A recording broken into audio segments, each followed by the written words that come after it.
Assalamualaikum warahmatullahi wabarakatuh. Alhamdulillahirabbil alamin wassalatu wassalamu ala asrofil anbiya wal mursalin wa ala Muhammad wa ala alihi wa ashabihi ajma'in. Amma ba'd.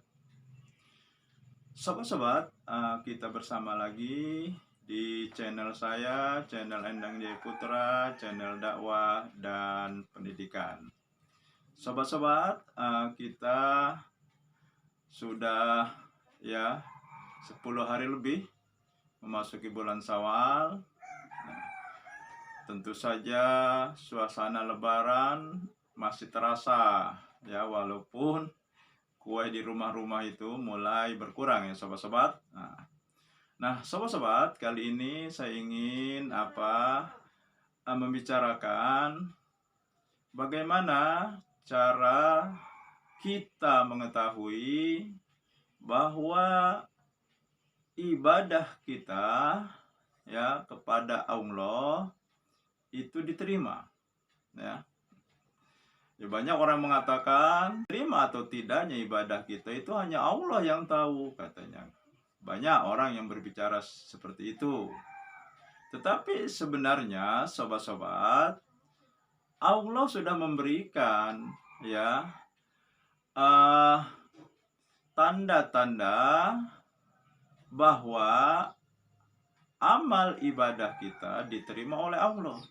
Apakah perintah yang kita jalankan itu sudah benar? Dan kalau sudah benar, tentu saja Allah akan menerimanya.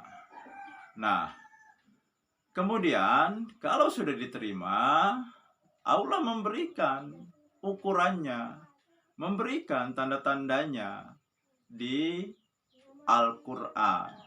Perintahnya melalui Al-Quran, dan ukuran diterima atau tidaknya ibadah kita juga Allah informasikan di dalam Al-Quran. Nah, inilah sobat-sobat yang ingin saya bicarakan kepada sobat-sobat semuanya. Akan tetapi, seperti biasa, bagi sobat-sobat yang belum men-subscribe di channel saya, silakan untuk melakukannya. Tekan subscribe warna merah sehingga menjadi hitam. Bunyikan loncengnya, jangan lupa like dan share-nya. Sobat-sobat, saya lanjutkan. Kita ambil contoh saja, misalnya perintah sholat, sholat wajib 5 waktu, atau sholat yang lainnya. Di surat Al-Ankabut, Allah berfirman bahwa sholat itu adalah tujuannya, hasilnya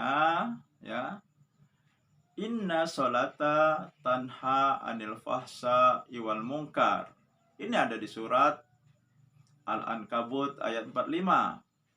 Sesungguhnya sholat mencegah perbuatan keji dan mungkar. Artinya, kalau kita sholatnya benar, diterima oleh Allah, maka kita akan terhindar dari perbuatan keji dan mungkar. Apakah perbuatan keji itu?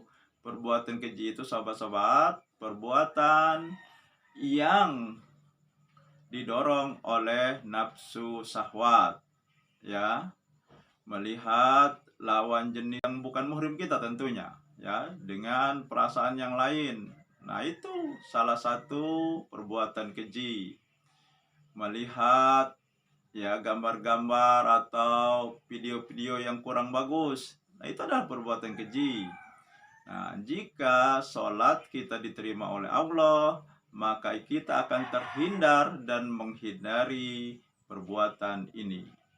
Kemudian apakah perbuatan mungkar? Perbuatan mungkar adalah perbuatan yang diingkari oleh hati.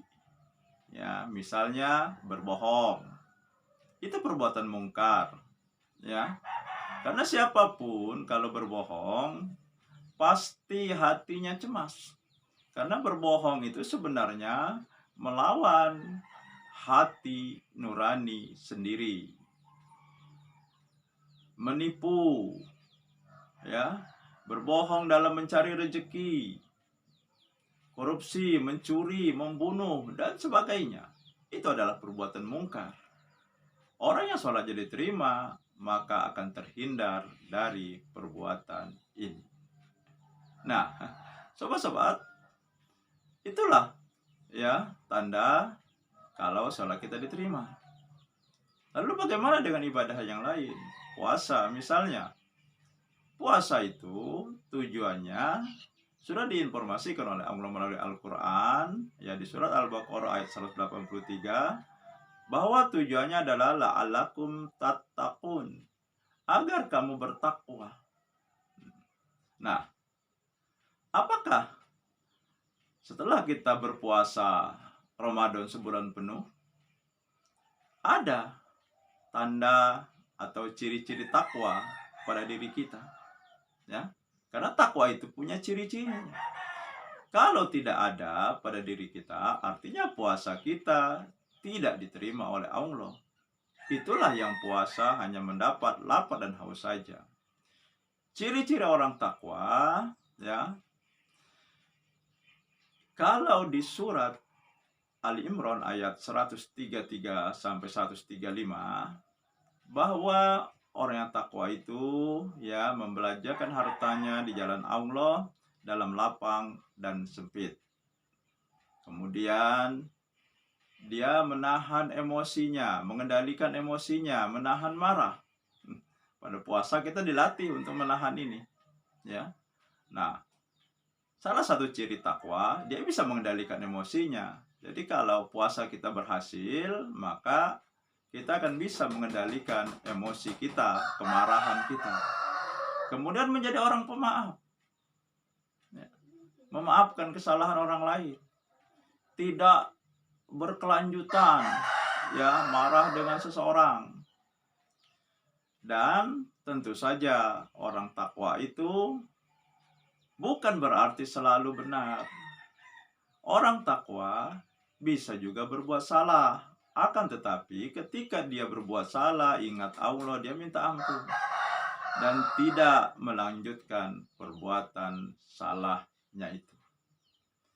Ini ciri-ciri tanda-tanda orang yang takwa, yaitu tujuan dari kita diperintahkan melaksanakan puasa sebulan penuh.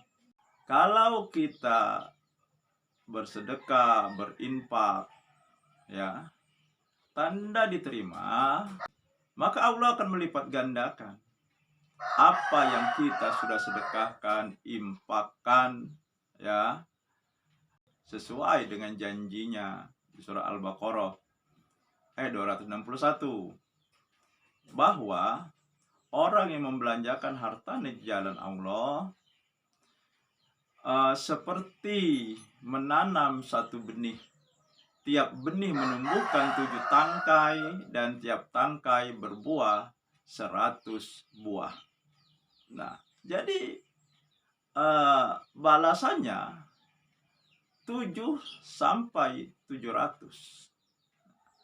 Nah, inilah tanda-tanda, sobat-sobat, amal ibadah kita diterima oleh Allah. Tinggal kita memeriksa apakah sholat yang kita lakukan sudah mencegah diri kita dari perbuatan keji dan mungkar. Apakah ciri-ciri takwa sudah ada pada diri kita, dan apakah, ya, harta yang kita belanjakan di jalan Allah sudah mendapatkan bonusnya dari Allah.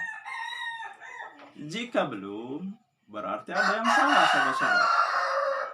Ya, amal ibadah yang kita lakukan bisa saja dari niatnya, bisa saja dari caranya, ya, karena ada beberapa hal yang menghilangkan pahala dari amal ibadah kita. Jangan lagi mendapat bonus, ya, diterima saja tidak. Ya, secara umum amal kita akan hilang oleh karena perbuatan ria, pamer, ya.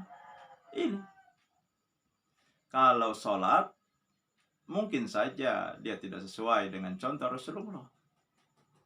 Kalau berpuasa dia tidak menjaga lisannya. Kalau dia memberikan sesuatu kepada seseorang, dia suka membangkitnya, suka diomongkannya bahwa oh, saya sudah memberi bantuan kepada si A, kepada si B dan selanjutnya. Nah, inilah hal-hal yang bisa menghilangkan pahala, dan tentu saja kita tidak akan mendapat bonus dari amal ibadah yang kita lakukan. Demikian sobat-sobat, nasrum minallahi wa fatun qarib. Wassalamualaikum warahmatullahi wabarakatuh.